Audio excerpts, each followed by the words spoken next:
Hello there, welcome back to my world of stuff. Today's video is a look at the new Marvel series which has dropped on Disney Plus today. Today now being Thursday the 25th, I believe it is. 24th, 25th? 24th! It's the 24th, I've decided it's the 24th. Yeah, the new Marvel Disney Plus series Hawkeye has arrived, the first 2 episodes of 6. And this stars, of course, Jeremy Renner as Clint Barton Hawkeye, with new faces including Haley Steinfeld as Kate Bishop and the wonderful Vera Farmiga as her mother. And this is a series which carries on or picks up threads from various other Marvel films.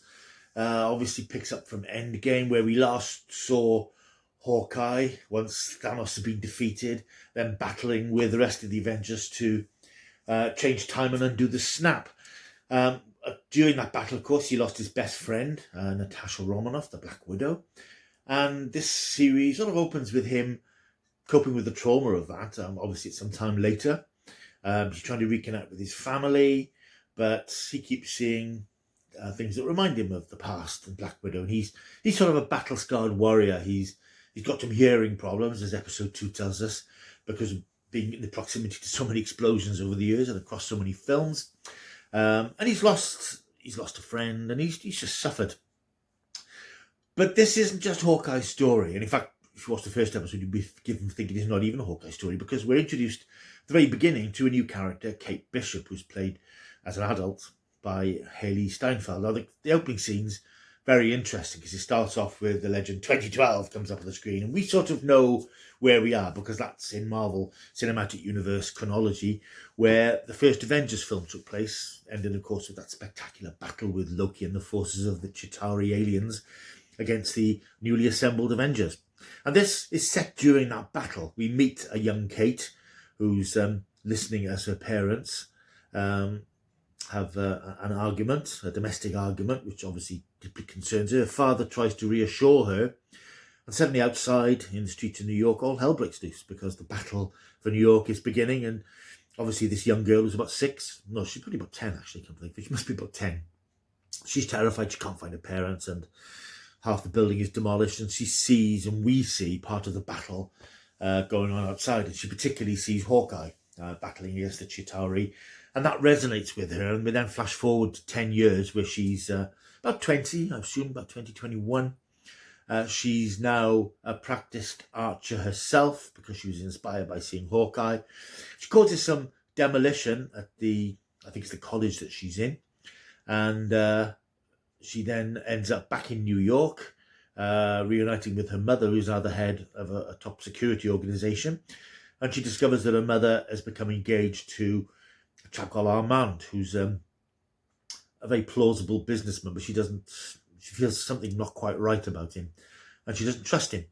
And as the story wends on, she becomes involved with a secret auction which is going on at a party she attends with her mother, where Hawkeye's Ronin suit. Now, remember in Endgame, after Clint Hawkeye lost his family to the snap, he then took on the name and the identity of Ronin, an assassin who travelled the world, basically wiping out people who he felt should have died in the snap. The bad guys, the wrongdoers, the drug dealers, the gangsters.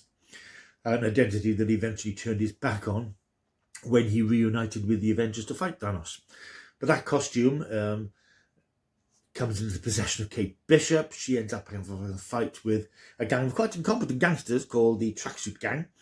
And eventually Hawkeye becomes aware something's going on, because he sees a news report that there's a masked vigilante who he recognises, or at least he recognises the uniform she's wearing, and he decides he has to get involved. And that sort of sets up the dynamic of the series that's obviously going to run across its 6 episodes. Into the second episode, Kate's in trouble, Hawkeye's trying to get the Ronin suit back, but there's a lot going on in the background.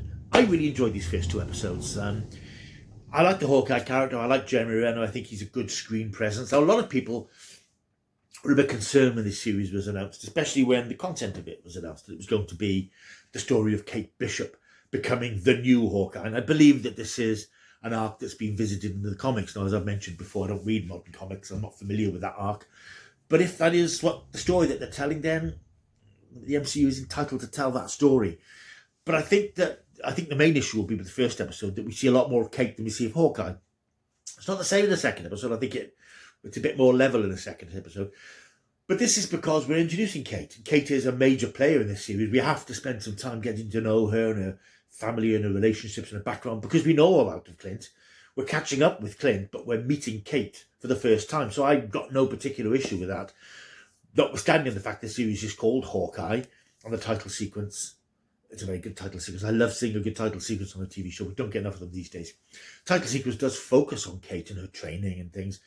But that's because, as I say, we don't know her yet, and we need to find out about her. And that's a good shorthand way of explaining what she's done when she's a kid and how she's become, as we learn in the second episode, proficient swordswoman, obviously a trained athlete, because she's been so inspired by Hawkeye.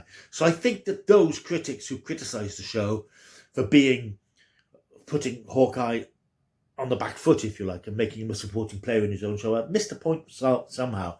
Because he's the inspiration for her. He's the one who's made her what she is. And I think as the series rolls on, we'll see them becoming almost like a team. I think he'll be teaching her how to look after herself, because despite all her skills and her abilities and her incredible accuracy with the bow and arrow, she's not very practically minded. And I think that's an interesting dynamic.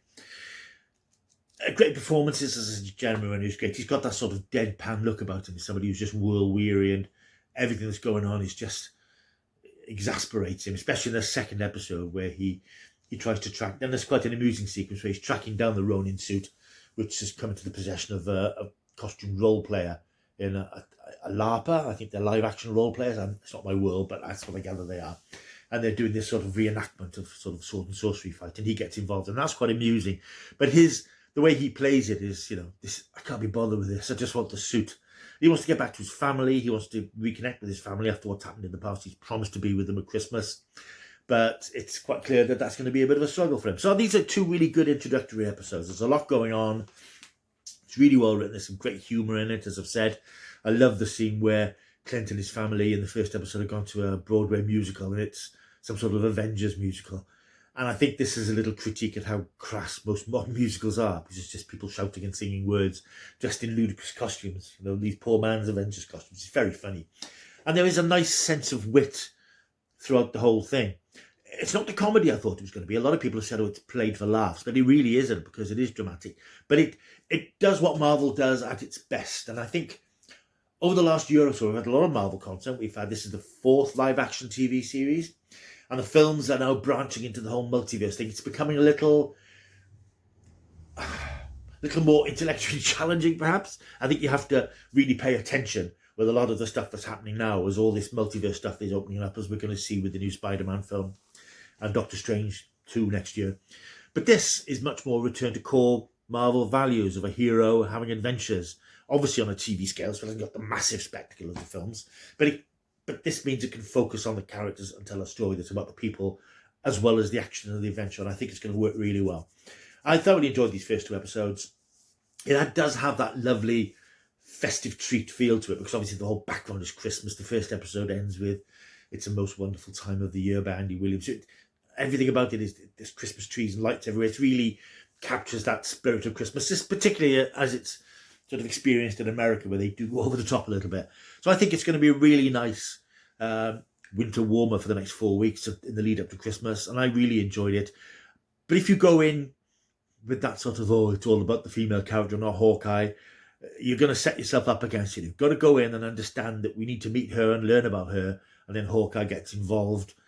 And don't forget, Hawkeye doesn't want to get involved in any of this stuff anymore. He's hung up his bow and arrow, really, but he can't quite leave it all behind. So it's not going to be about Hawkeye, because it's about Hawkeye.